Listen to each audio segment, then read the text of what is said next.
माहौल हुआ करता था उस टाइम पर। तो एक बार भगत मंगलू उनसे खुश होकर के सामने से गुरु इतना खुश हुए रीझे उनसे उनसे कहते हैं, उनसे पूछते हैं कि भाई मंगलू, मैं तुझसे बड़ा खुश हूं, तुझे जो मांगना है वो तू मांग ले। वो चुप रहा। गुरु ने फिर बोला कि जो तुझे मांगना है तू मांग, मैं तुझे दे दूंगा। जो वरदान मांगना हो, मैं तुझसे बहुत खुश हूं, तू मांग। सत्संग थोड़ी देर वो शांत रहा, चुप रहा मंगलू। फिर कहता सच्चे बादशाह कि मैं यही मांग रहा हूं कि जब मेरी आखिरी सांस हो, जब मैं अपना शरीर छोड़ूं, तो मैं इसी तरह आपकी गोद में अपने शरीर को मैं त्याग दूं। मेरी अंतिम सांस जो हो वो आपकी गोद में हो। जब ये सुना सदगुरु चुप हो गए। गुरु को चुप देख करके अब भाई मंगलू कहता है, सच्चे पातशाह, अभी तो आप बोल रहे थे कि मांग, क्या मांगता है मैं तुझे दूंगा, लेकिन अब जब मैंने मांगा तो आप ही शांत हो गए। तो सामने से गुरु कहते हैं कि मंगलू, वरदान तो मैं दे दूं, लेकिन मुझे ये नहीं पता सबसे पहले तू जाएगा कि मैं जाऊंगा।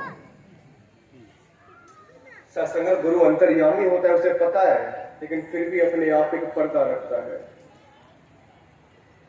वरदान दिया, समय बीता, छठी पातशाही थी, फिर 7वीं आई, 8वीं आई, और जब 9वीं पातशाही आई गुरु तेग बहादुर जी, और जब भाई मंगलू जब शरीर बुजुर्ग हुआ, जब अंतिम श्वास चल रही थी उसकी, जंगल में रहता था, अपनी झोपड़ की पट्टी थी वहां पे, तो अपनी पत्नी से कहता है कि दरवाजा खोल दे, मेरा गुरु आ रहा है। पत्नी भी हैरान हो गई, हंसने लगी कि जंगल में यहाँ पे कहां से गुरु आएगा। तो बोला कि तू दरवाजा तो खोल। जब दरवाजा खोला, सच्चे पातशाह सामने से खुद चल के उसके घर गए, और जब अंतिम श्वास जब अपने शरीर त्यागा तो वो अपनी गुरु की गोद में छोड़ा। कृपा करो, बख्शिश करो, गुरु पूरा है।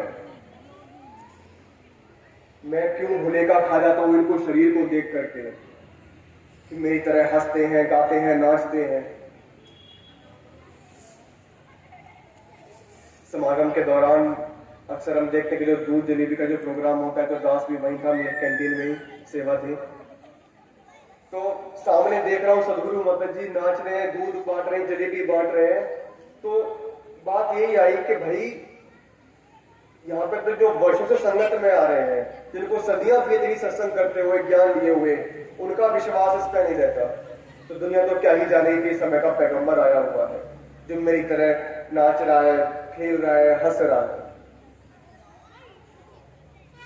गुरु की पहचान अगर जाननी है, अगर सब कुछ सत्संगत अपने शास्त्रों को पढ़ के देखें। एक एक बात जो शिव जी ने कही, एक एक बात जो माता पार्वती को समझाई, गुरु गीता का हिस्सा है वो। एक एक बार, एक अल्फाज बिल्कुल सदगुरु पे, बिल्कुल जो हकीकत जो हमने पाया है वही सदगुरु है, वही मुर्शद है, समय का रहबर है। रामचरित्र मानस तो यहां तक कहते हैं, गुरु बिन भवन तरह न कोई, जो ग्रंथि शंकर सम होई। कि ब्रह्मा के समान हो जाना, शिव जी के समान हो जाना, लेकिन बिना गुरु के पार नजारा नहीं हो सकता। मिले हैं कदर कर, जान तो सभी ने है, जो आए सो जाएंगे, राजा रंग फकीर। राम गयो, रावण गयो, तब गयो परिवार, कि जिन्होंने मर्यादाएं स्थापित की, प्रभु श्री राम, शरीर तो उनका भी नहीं रहा। तो एक दिन तो जाना है, ना कोई रुका है, ना कोई रुक सकेगा। तो क्यों ना मुख उजला करके जाया जाए। इन्होंने अपने ज्ञान से, अपने प्रकाश से हम सबके मुख, हम सबकी आत्मा को उज्ज्वल किया है, प्रकाशित किया है।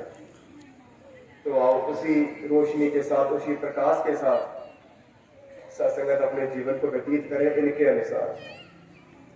सत्संग के प्रति वो लगाव हो, सेवा के प्रति, सिमरन के प्रति। यही अरदास, यही कामना आप जी के चरणों में। दाता कृपा करे सच्चे पातशाह सभी को जो यहाँ आए हैं और जो किसी कारण नहीं भी आ पाए हैं, अवतार कृपा करो कि सबको आप जी अपना विश्वास बख्शो, तन मन धन से सारे सुख प्रदान करो। यही अरदास, यही कामना। सत्संग जी, धन धन धन धन का जी, बहुत सुंदर।